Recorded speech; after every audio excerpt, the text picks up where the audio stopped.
Good morning students, hope you all are doing well. Today we are going to learn about acceleration due to gravity and we'll discuss some of the things related to it.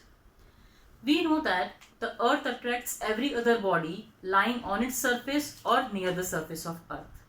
The force acting on the body which is making it to attracted towards the center of earth is called as gravitational pull or gravity. And we know that whenever we discuss the force, then a more term comes in the picture, and that is acceleration. Obviously, the body bearing force must show and must produce some acceleration during its motion. So the acceleration produced in the motion of the body due to the effect of gravity is called as acceleration due to gravity, and we denote it by small g. Its value is a permanent value near the surface of earth, and that is g is equals to 9.8 meter per second square. But when a body is not near the earth's surface, then its value changes. Okay, and we'll discuss it in the coming sessions also.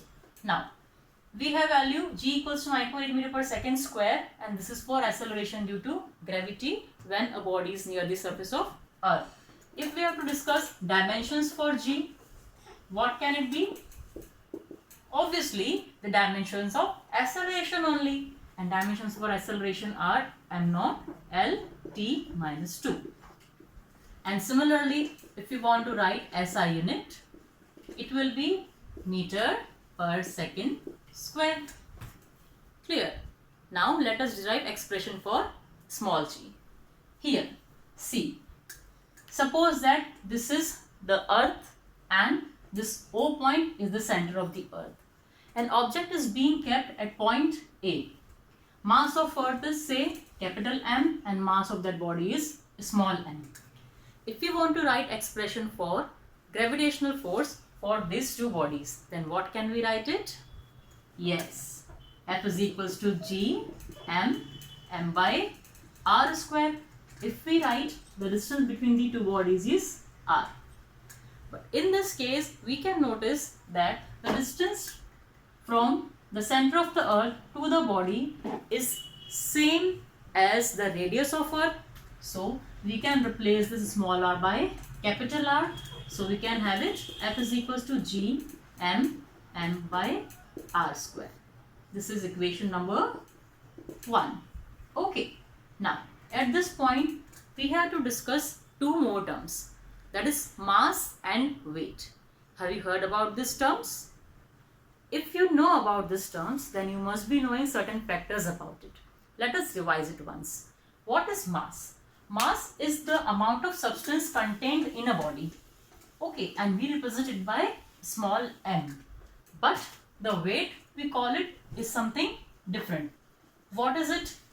Weight is actually the force with which the earth pulls any body towards its center.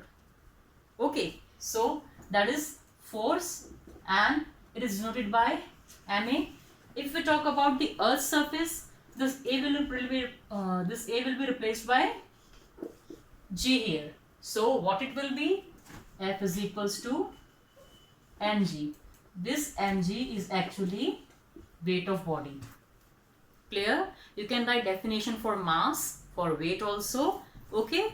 Now, these are the values of weight of body, and this is the value of gravitational force. Now, look at the diagram.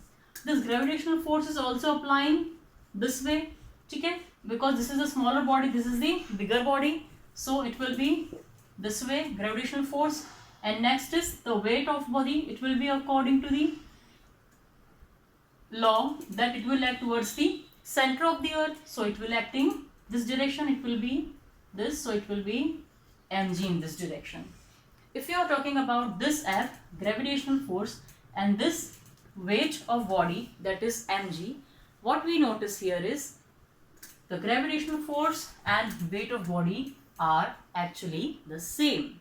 Okay, so give it equation number 2. And when we compare equation number 1 and 2, we have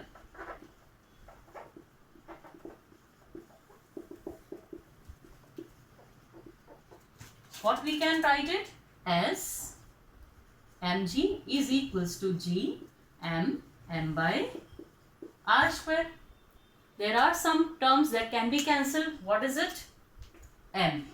It will be cancelled out. Now what the term we have is g is equals to g m by r square. This is the expression for acceleration due to gravity, and at the same time it is relation between capital G and small g also. Clear? At this point we can discuss the characteristics of this small g.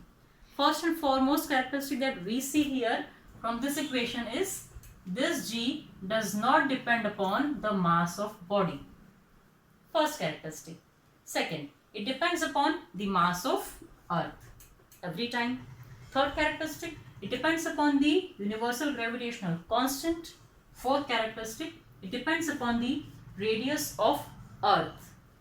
And one more thing we have to add it here is this radius of curvature was the thing that was taken as distance from the center of earth to that particular body.